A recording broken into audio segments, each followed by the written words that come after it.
बच्चों, आज के इस वीडियो क्लास में आपका स्वागत। बच्चों, आपको इसके पहले हमने बताया था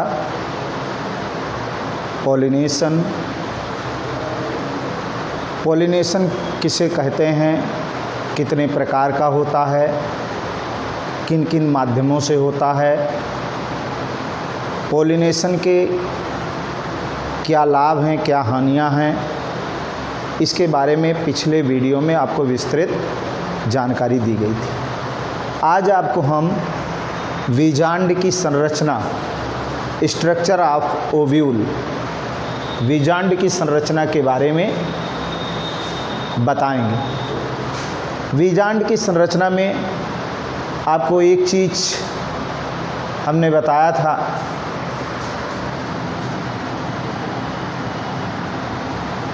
कि जायांग या स्त्री केसर, इसके भाग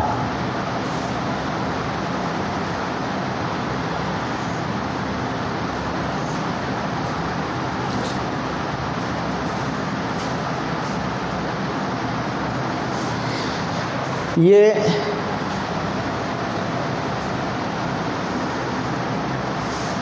जायांग,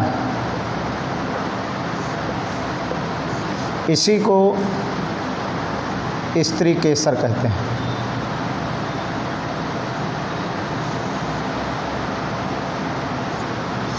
ये पुष्प का मादा जनन भाग है। इस मादा जनन भाग में आपको हमने बताया था कि ये पार्ट जो है वर्तिकाग्र,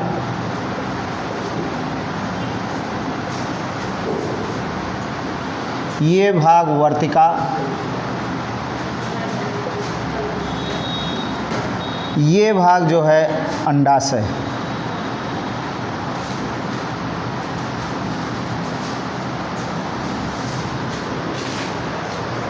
ये जायांग या स्त्री केसर के भाग थे। इसमें हमने परागण की प्रक्रिया में आपको बताया था कि पराग कोश से पराग कणों का निकल करके वर्तिकाग्र पर पहुंचने की क्रिया को परागण क्रिया कहते हैं।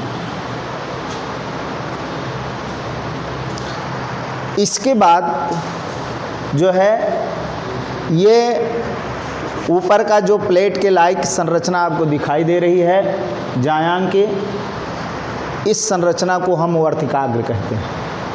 पराग कण आकर के इसी पर पड़ते हैं। इसके पश्चात ये जो पतली सी नली के आकार की संरचना जो वर्तिकाग्र से निकल करके अंडाशय से जुड़ी होती है, इस संरचना को वर्तिका कहते हैं। और नीचे का जो आधारीय भाग होता है, जो फूला हुआ भाग है, इस आधारीय फूले हुए भाग को बीजांड, और ये बीजांड जिसे हम अंडप कहते हैं, ये नीचे का आधारीय फूला हुआ भाग अंडप कहलाता है। और यही अंडप जो है वो जरायुज, यानी इसका जो बीजांड होता है, ओव्यूल होता है, वो जरायु यानी प्लेसेंटा, एक छोटी सी संरचना होती है जिससे जो है ये अंड कोशिका अंडभित्त से जुड़ा हुआ होता है, उसी को हम प्लेसेंटा या जरायु कहते हैं। तो ये प्लेसेंटा से लगा हुआ होता है और निषेचन की क्रिया के पश्चात इसी अंडाशय का जो फूला हुआ भाग है, ये फूल करके जो है फल का निर्माण करता है। इसके बाद आप देखें कि इसमें अब आ पाए, इस संरचना में जो है बीजांड वृंत द्वारा अंडाशय के बीजांडासन से प्लेसेंटा द्वारा ये जुड़ा हुआ होता है। ये बीजांड द्वार आपको दिखाई दे रहा है। बीजांड द्वार को छोड़ करके, इसको छोड़ करके पूरा इसका अध्यावरण समस्त दोहरे आवरण से घिरा हुआ होता है। इस प्रकार से इसके अंदर जो है एक थैलीनुमा इस संरचना आपको दिखाई दे रही है। इस थैलीनुमा संरचना को हम भ्रूण कोश कहते हैं। क्या कहते हैं, भ्रूण कोश। ये आपका है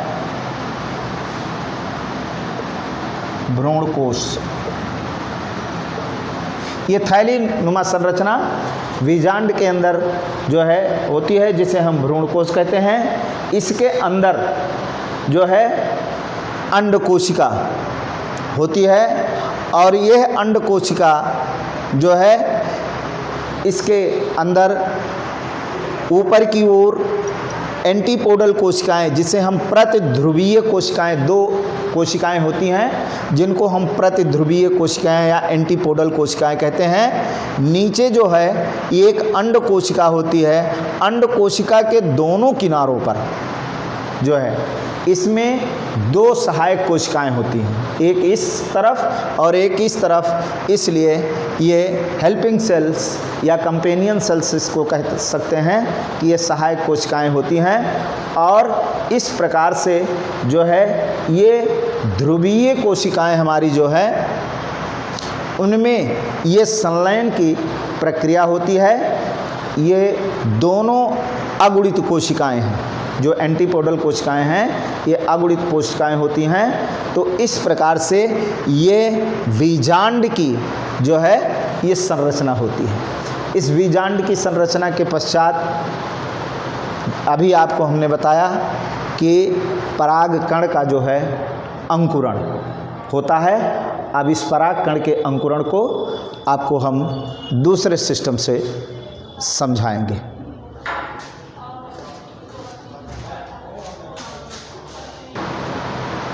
बच्चों, अब हम आपको बताने चल रहे हैं परागकण का अंकुरण। परागण की क्रिया संपन्न होती है। परागण की क्रिया में आपको हमने बताया कि परागकण वर्तिकाग्र पर आकर के किसी माध्यम से पहुंचते हैं। पहुंचने के बाद वर्तिकाग्र पर शर्करा युक्त लसलसा पदार्थ होता है, जिसे हम मकरंद कहते हैं। उसमें जल की मात्रा भी होती है। परागकण आकर के इस पर जब पड़ता है तो चिपक जाता है। चिपकने के पश्चात जल को अवशोषित करता है और अवशोषित करके फूल करके बड़ा हो जाता है। इस प्रकार से फूले हुए परागकण के अंदर का जो जीव द्रव्य है वो जीव द्रव्य अंतःचोल सहित जनन छिद्र के मार्ग से एक नलिका के रूप में इसका जो परागकण है जब ये अवशोषित होकर के ये बड़ा हो जाता है फूल करके, तो इसका जो जीव द्रव्य है इसके अंतःचोल से एक नलिका के रूप में ऐसे बाहर निकलता है। उसी को हम परागकण का अंकुरण कहते हैं। और ये जो नलिका है ये धीरे धीरे वृद्धि करती है। इसी नलिका का नाम दिया गया पोलन नली या परागनली। इस परागनली में, जिसको हम परागनलिका कहते हैं, इस बीच इसमें जो परागकण है, इस परागकण का केंद्रक 2 भागों में बढ़ जाता है। एक तो जनन केंद्रक,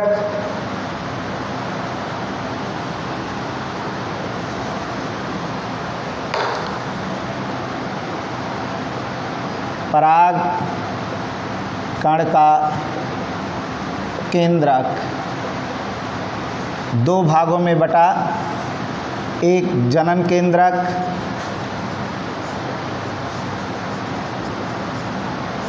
और दूसरा है कायिक केंद्रक।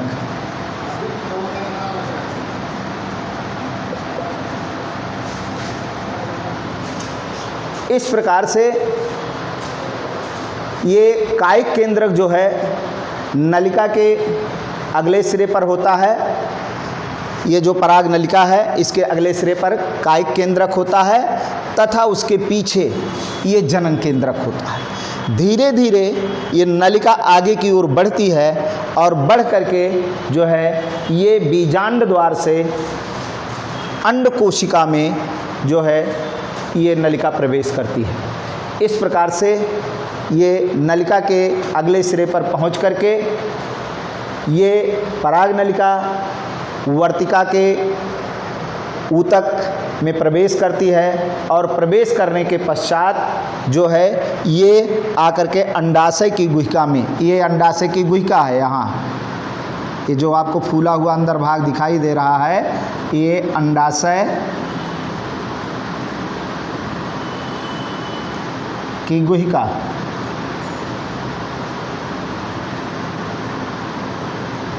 अंडाशय की गुहिका में प्रवेश करता है और प्रवेश करने के बाद परागनली के जनन केंद्रक में समसूत्री विभाजन के द्वारा इसमें 2 केंद्रक बन जाते हैं और ये 2 नर युग्मक होते हैं।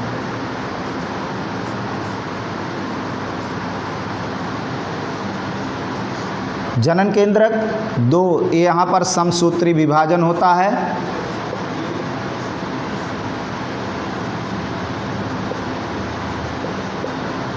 ये 2 नर युग्मक में बदल जाता है। इस प्रकार से ये जब परागनली आकर के इस अंडाशय की गुहिका में प्रवेश करती है तो इसका शीर्ष भाग जो है ये गल जाता है, इसमें समाप्त हुआ। अब इसके दोनों, ये जनन केंद्रक के दोनों युग्मक आकर के इस अंडाशय की गुहिका में भरे हुए जीव द्रव्य में विलीन हो जाते हैं, मुक्त हो जाते हैं। और जीव द्रव्य में मुक्त होने के पश्चात एक नर युग्मक आकर के इसकी अंड कोशिका से ये संपर्क करता है और इस अंड कोशिका से संपर्क करने के पश्चात जो है ये प्रथम निषेचन की क्रिया यहाँ संपन्न होती है। ये एक नर युग्मक आया और आकर के इसमें इससे संपर्क किया और संपर्क करने के पश्चात जो है संलयन होता है कि ये प्रथम निषेचन की क्रिया जो है संपन्न होती है। और इस प्रथम निषेचन की प्रक्रिया के पश्चात जो है भ्रूण का निर्माण होता है। किसका निर्माण होता है? भ्रूण।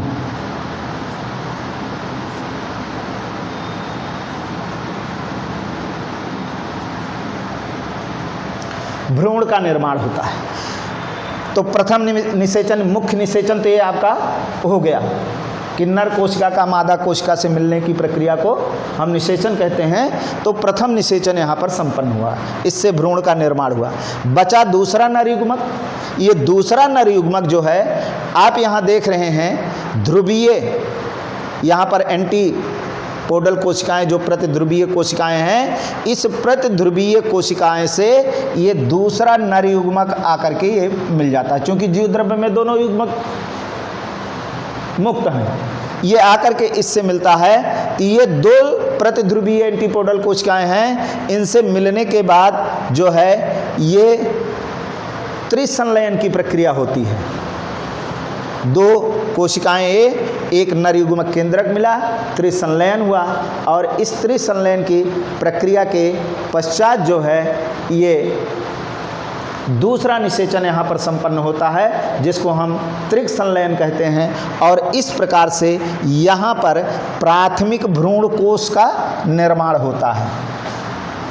किसका निर्माण हुआ इसके त्रिसंलयन से? प्राथमिक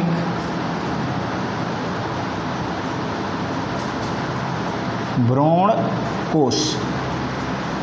ये प्राथमिक भ्रूण कोश का निर्माण हुआ। अब इस प्राथमिक भ्रूण कोश में इस त्रिसंलयन की प्रक्रिया के पश्चात ये 2 निषेचन हुए। इससे एक चारों तरफ इसमें विभाजन की प्रक्रिया होती है। विभाजन की प्रक्रिया के पश्चात कई ऊतक बनते हैं और उन ऊतकों के कारण से ये कई कोशिकाएं बन जाती हैं। ऐसे इनके चारों ओर ऐसे एक भित्ति बन जाती है और इस भित्ति के पश्चात जो है भ्रूण पोष का निर्माण होता है। और उस भ्रूण पोष के कारण से जिसमें समस्त पोषक पदार्थ भ्रूण कोश में निहित होते हैं। और ये भ्रूण कोश में निहित पोषक पदार्थ जब भ्रूण का परिवर्धन होता है तो उस भ्रूण के परिवर्धन के समय उसे पोषण प्रदान करता है। तो इस प्रकार से यहाँ पर आवृत भी जीवों में 2 प्रकार के निषेचन हुए। एक निषेचन तो यहाँ हुआ जिससे भ्रूण का निर्माण हुआ, प्रथम निषेचन। दूसरा निषेचन यहाँ हुआ जिससे भ्रूण कोष का निर्माण हुआ। और इस प्रकार से ये दो निषेचन होने के कारण से इसे हम डबल फर्टिलाइजेशन कहते हैं, दोहरा निषेचन कहते हैं। और इस दोहरे निषेचन के पश्चात इस भ्रूण कोष में जो है निहित पोषक पदार्थ, जब बीज का अंकुरण होता है तो अंकुरण के समय इसी भ्रूण को जो है ये पोषण प्रदान करता है। अब आप थोड़ा सा और समझ लीजिए कि भ्रूण क्या है, भ्रूण कोष क्या है। तो भ्रूण और भ्रूण कोष, आप बीज देखे होंगे, बीज ऐसे किसी भी चीज़ का, चना, मटर, उड़द, मूंग, मसूर, आप चाहे जो भी, ये भ्रूण, ये बीज है। बीज का सबसे बाहर जो आवरण होता है जिसे बीजावरण कहते हैं, बीज चोल कहते हैं, बीज चोल, जो छिलका आप बोलते हैं। इसके बाद इसको तोड़िए, तोड़ने के बाद कठोर आवरण अंदर निकलता है जिसको दो दालों के रूप में, वही जो दो दालें हैं उसी को कहते हैं भ्रूणपोष। भ्रूणपोष, इन्हीं दो दालों को सावधानी पूर्वक हटाइए। तो जहाँ पर ये दो दालें जुड़ी होती हैं यहीं पर एक ऐसी छोटी सी संरचना आपको दिखाई देती है, यही है भ्रूण।